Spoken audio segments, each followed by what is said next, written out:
Assalamualaikum warahmatullahi wabarakatuh. Perkenalkan, kami dari kelompok 7. Di sini kami akan memenuhi tugas mata kuliah Psikologi Pendidikan yang dimana dosen pengampunya yaitu Ibu Senja Wardani. Sebelumnya, perkenalkan saya Angela Mori. Saya Resti Angga Putri. Di sini kami akan membahas tentang teori pembelajaran sosial kognitif.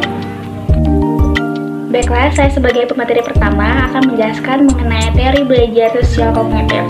Teori sosial kognitif ini dikembangkan oleh Albert Bandura yang dimana merupakan seorang psikologi pendidikan dari Stanford University, USA. Berbeda dengan rekan-rekan sesama pengarang behaviorisme, Bandura ini memandang bahwasanya tingkah laku manusia itu bukan semata-mata refleks otomatis atas stimulus, melainkan juga akibat reaksi yang timbul sebagai hasil interaksi antara lingkungan dengan skema kognitif manusia itu sendiri. Nah, teori belajar ini dikembangkan untuk menjelaskan bagaimana orang belajar dalam setting yang alami atau lingkungan yang sebenarnya. Bandura juga menjelaskan bahwa ketika murid belajar, mereka dapat mempresentasikan atau mentransformasi pengalaman mereka secara kognitif. Teori ini juga terkenal dengan sebutan teori observational learning atau belajar dengan observasi atau pengamatan. Nah, dalam hal ini individu belajar mengubah perilaku sendiri melalui pengamatan terhadap cara orang atau sekelompok orang mereaksi atau merespon sebuah stimulus tertentu. Nah, pembelajaran ini juga bisa disebut dengan imitasi atau modeling. Baiklah, berikutnya saya akan menjelaskan mengenai prinsip-prinsip dasar teori belajar sosial kognitif. Omber mengemukakan ada beberapa asumsi atau prinsip yang mendasari teori belajar sosial kognitif itu. Yang pertama, siswa belajar dengan memperhatikan orang lain. Pada operan kondisional menjelaskan belajar itu terkadang dilakukan dengan trial and error. Orang akan mencoba berbagai respon yang berbeda. Mereka meningkatkan sesuatu yang memiliki konsekuensi yang diinginkan dan mengeliminasi yang tidak produktif. Sedangkan pada teori sosial kognitif ini, seseorang tidak harus mengikuti cara tersebut, tetapi bisa melakukan berbagai macam cara dengan cara mengamati perilaku orang lain. Ada juga yang kedua, yaitu belajar merupakan proses internal, di mana belajarnya tidak selalu terlihat jelas karena bisa direfleksikan dalam perilaku siswa itu. Yang ketiga, ada perilaku yang dimana diarahkan pada suatu tujuan, seperti visi misi yang berada di ruangan sekolah. Yang keempat, yaitu reinforcement dan punishment atau penguatan dan hukuman. Nah, tidak mempunyai efek-efek secara tidak langsung pada belajar dan perilaku.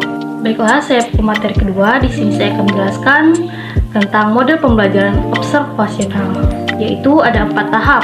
Yang pertama, tahap atensional, yaitu seorang siswa tidak bisa belajar tanpa perhatian. Jadi, siswa dapat menirukan tindakan model, mereka harus memperhatikan apa yang dilakukan atau dikatakan oleh si model.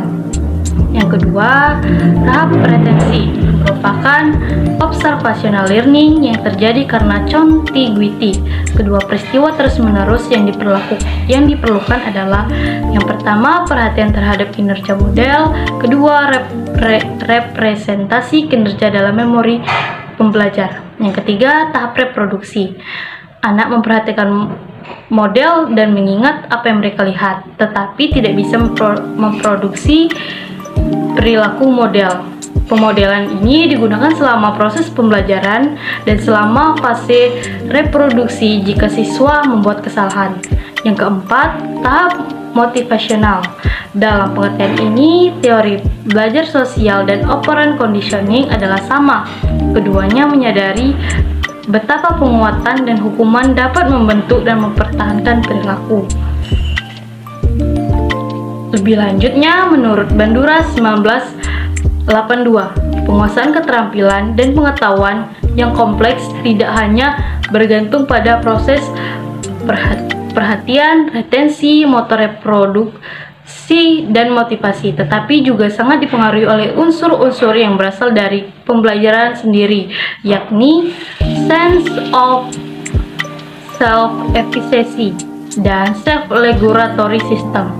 Sense of self-efficacy adalah keyakinan pembelajar bahwa ia dapat menguasai pengetahuan dan keterampilan sesuai standar yang berlaku, sedangkan self-regulatory merujuk kepada struktur kognitif yang memberi referensi tingkah laku dan hasil belajar, dan sub-proses kognitif yang merasakan, mengevaluasi, dan mengatur tingkah laku individu.